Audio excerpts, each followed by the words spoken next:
शास्त्रों में प्रत्येक देवी देवता किसी न किसी वाहन पर विराजमान है, जैसे कि विष्णु जी का वाहन गरुड़, माँ लक्ष्मी का वाहन उल्लू, माँ सरस्वती का वाहन हंस, शिव जी का वाहन नंदी बैल, गणेश जी का वाहन मूषक, कार्तिकेय का वाहन मोर आदि अनेकों देवी देवता है जो किसी न किसी वाहन पर विराजते हैं। जैसे कि माँ दुर्गा का वाहन शेर है। शेर की सवारी करने के कारण माँ दुर्गा को शेरों वाली माँ के नाम से भी पुकारा जाता है। पर शेर ही माँ दुर्गा का वाहन क्यों बना? आखिर शेर को ही ये सौभाग्य क्यों और कैसे प्राप्त हुआ? इसके पीछे एक पौराणिक कथा प्रचलित है। दुर्गा माँ के कई रूप हैं, उनमें से एक रूप माँ पार्वती का भी है। देवी पार्वती बचपन से ही शिव भक्त थी और शिव जी को अपना पति मानती थी। वो शिव जी को पाने के लिए हमेशा तपस्या में लीन रहती थी। देवी पार्वती ने भगवान शिव को पति के रूप में पाने के लिए वर्षों तक कठोर तपस्या की थी। इस कठिन तपस्या में काफी समय तक लीन रहने से देवी पार्वती का रंग सांवला हो गया था। विवाह के पश्चात एक दिन भगवान शिव और देवी पार्वती कैलाश पर्वत पर बैठकर आपस में हंसी ठिठोली कर रहे थे। उसी बीच शिव जी ने माता पार्वती को सांवली कह दिया। देवी पार्वती, तुम्हारा रंग कितना सांवला हो गया है, देखो तो जरा। स्वामी, यह सब तो आपको पाने के लिए मैंने तपस्या की थी, उसी कारण मेरा रंग सांवला हो गया। जाइए, मुझे आपसे बात नहीं करनी। आपने मुझे दुख पहुंचाया है। अब मैं तभी लौट कर आऊंगी जब मैं सांवली नहीं रहूंगी। मैं गौर वर्ण की हो जाऊंगी। मैं तपस्या के लिए जा रही हूँ। पार्वती, रुको तो। अरे तुम तो नाराज हो गई। मैं तो यूं ही कह रहा था। लगता है देवी पार्वती को मेरी बात का बुरा लग गया। अब तो ये तपस्या में लीन होने चली गई। शिव जी से नाराज होकर माँ पार्वती घने जंगलों में जाकर तपस्या में लीन हो गई। जब माता पार्वती तपस्या में लीन थी, उस समय एक भूखा शेर उधर से गुजर रहा था। उसने माता पार्वती को देखा और उन्हें अपना शिकार बनाने के लिए आगे बढ़ा। अरे, ये तो तपस्या में लीन है। मेरी गर्जना का इन पर कोई प्रभाव नहीं हो रहा। मुझे इनकी तपस्या भंग होने का इंतजार करना होगा। आखिर मैं भी तो देखूं कि एक शेर की गर्जना का असर इन पर क्यों नहीं हुआ और इनकी तपस्या भंग क्यों नहीं हुई, ये भयभीत क्यों नहीं हुई। माता पार्वती को तपस्या में लीन देखकर शेर वहीं पर बैठ जाता है और वो माँ पार्वती की तपस्या समाप्त होने का इंतजार करने लगता है। लेकिन माता पार्वती की तपस्या कई वर्षों तक चलती रही। तब तक वो शेर आस लगाए वहीं पर बैठा रहा। माँ पार्वती के चमत्कार से शेर भी उतने वर्ष भूखा प्यासा रहा, मानो वो भी माँ पार्वती के साथ तपस्या कर रहा हो। न ही उसने माता पार्वती को कुछ कहा और न ही वहाँ से उठा। तब के कई वर्ष बीत जाने के बाद देवी पार्वती की तपस्या से प्रसन्न होकर वहाँ शिव जी प्रकट हुए। देवी पार्वती, आंखें खोलो। मैं तुम्हें गोरा होने का वरदान देता हूँ। पार्वती, तुम गंगा स्नान करो, इससे तुम गौर वर्ण की हो जाओगी। अपने उज्जवल गौर वर्ण के कारण अब से संसार आपको गौरी के नाम से भी जानेगा और आपका सांवला वर्ण कौशिकी देवी के नाम से जाना जाएगा। आप धन्य है प्रभु। तभी देवी पार्वती की नजर वहाँ बैठे एक शेर पर जाती है। अरे, ये शेर यहाँ कैसे? देवी पार्वती, इसे देखकर तो ऐसा प्रतीत हो रहा है कि वर्षों से ये भी आपके साथ ही यहीं तपस्या में बैठा हुआ है। माता पार्वती, भगवान शिव, मेरा प्रणाम स्वीकार कीजिए। आपका कथन सत्य है। मैं इसी विचार से देवी पार्वती पर आक्रमण करने ही वाला था, पर देवी पार्वती के अलौकिक चमत्कार से मैं रुक गया। मेरे हाथों से यह अपराध होने से माँ ने मुझे रोक दिया। मुझे क्षमा कीजिए माता। प्रभु, जैसे मैंने इतने दिनों तक तपस्या की, ठीक उसी तरह इस शेर ने भी मेरी प्रतीक्षा में तपस्या की है। मुझे इसकी तपस्या का फल इसे देना ही चाहिए। पर मैं ऐसा क्या करूं कि जिससे जगत में इसकी प्रशंसा हो? माँ, मैं आपकी सवारी बनना चाहता हूँ। आपको अपनी पीठ पर बिठाना चाहता हूँ। मैं चाहता हूँ जगत में मैं आपके वाहन के रूप में जाना जाऊँ। मुझे ये वरदान दीजिए माँ, मुझ पर कृपा कीजिए। मैं आपके अंग संग रहकर आपकी सेवा और भक्ति करना चाहता हूँ। देवी पार्वती, अब तो इस शेर को वाहन बनाकर आपको इसकी इच्छा पूरी करनी ही होगी और अब आपको शेरों वाली के नाम से भी पुकारा जाएगा। देवी पार्वती मुस्कुरा देती है और शेर को वरदान देते हुए उसे अपना वाहन बना लेती है।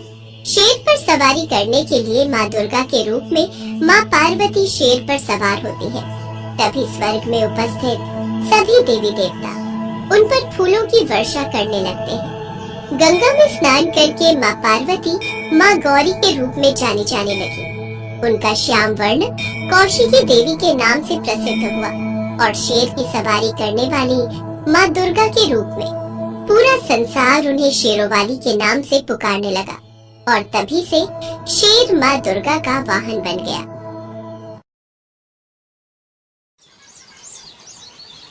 गीता एक गरीब बुढ़िया थी जो हमेशा देवी माँ की पूजा किया करती थी।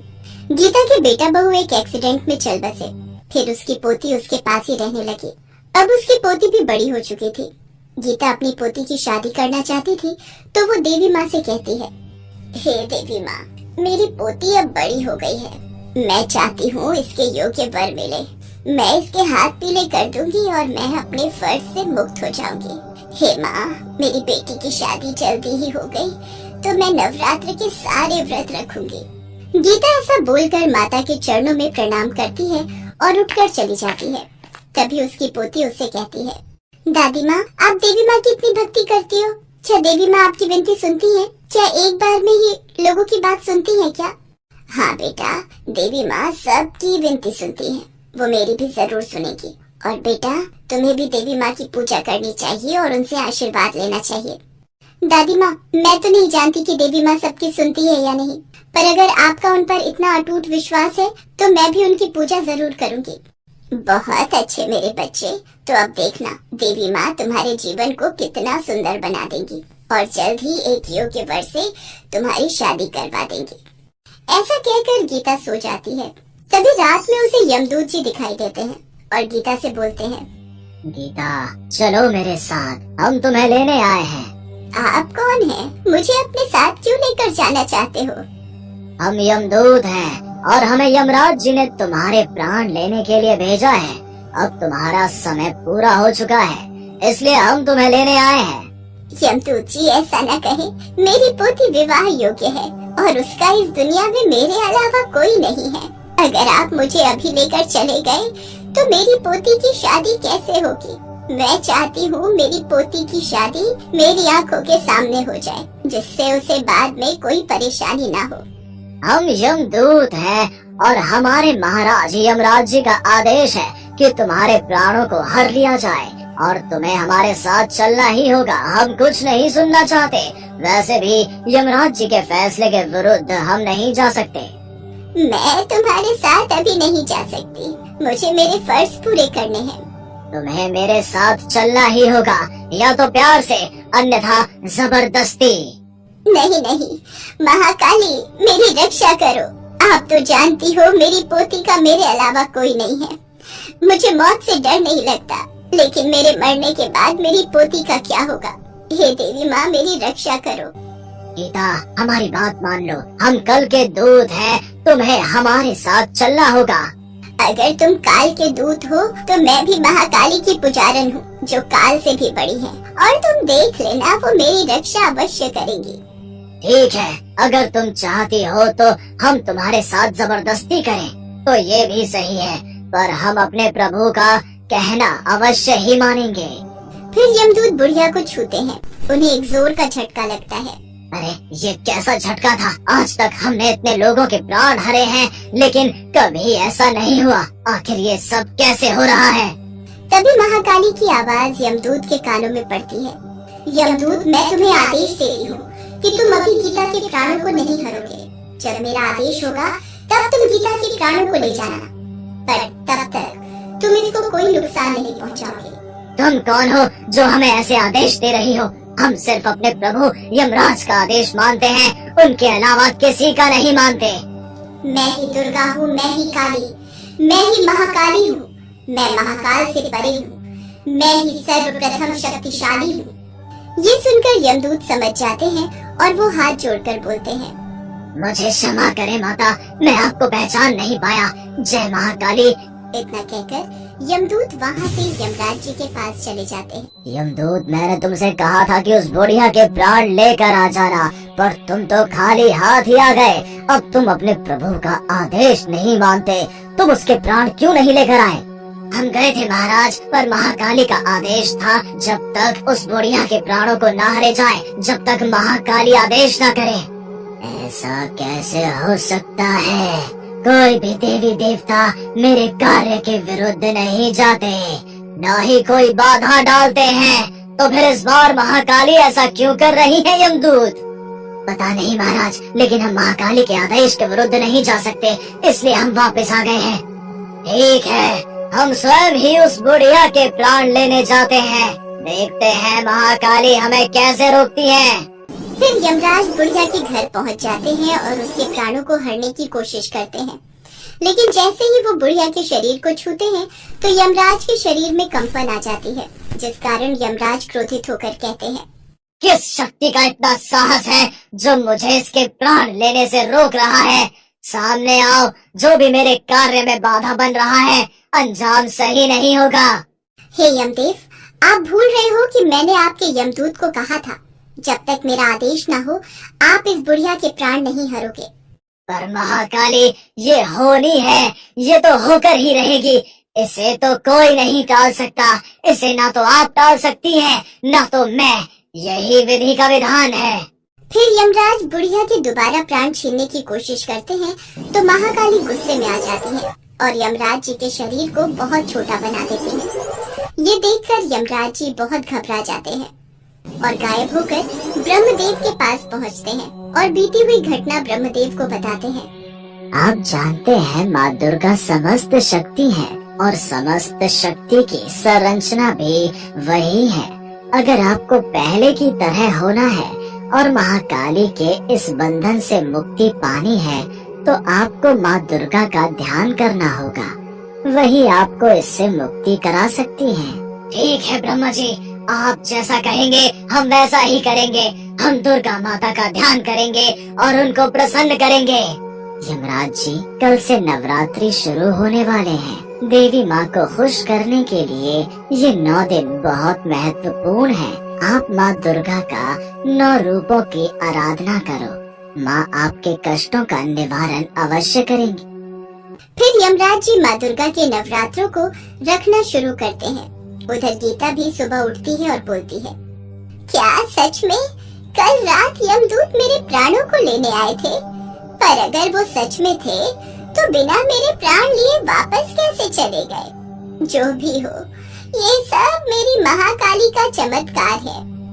फिर गीता भी बड़ी श्रद्धा से महाकाली के नवरात्रि के व्रत पूर्ण करती है। यमराज जी के नवरात्रि पूरे होते ही दुर्गा माँ उनके सामने प्रकट होती है।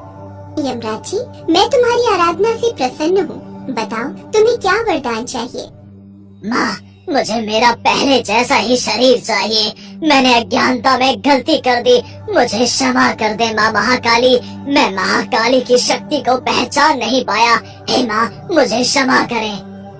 यमराज जी, महाकाली मेरा ही एक स्वरूप है। महाकाली की शक्ति के सामने महादेव भी नमन करते हैं। पर यमराज जी, मैं आपका पश्चाताप देखकर आपकी भूल को क्षमा करती हूँ और आपको आदेश देती हूँ कि जब तक बुढ़िया की पोती की शादी नहीं हो जाती तुम उसके प्राणों को नहीं हरोगे। फिर महाकाली माँ दुर्गा की बात मानकर यमराज जी को पहले जैसा बना देती है। फिर कुछ ही दिनों में बुढ़िया को एक अचानक वर मिल जाता है और वो अपनी पोती की शादी कर देती है। फिर यमराज जी बुढ़िया के सामने प्रकट होते हैं। गीता, तुम्हें हमारे साथ चलना होगा। यमराज जी, अब मुझे चलने में कोई संकोच नहीं है। जय महाकाली, मैं जानती हूँ आपने उस वक्त मेरे प्राणों की रक्षा की थी। आप अपने समस्त भक्तों पर ऐसे ही कृपा बनाए रखें। जय हो महाकाली की।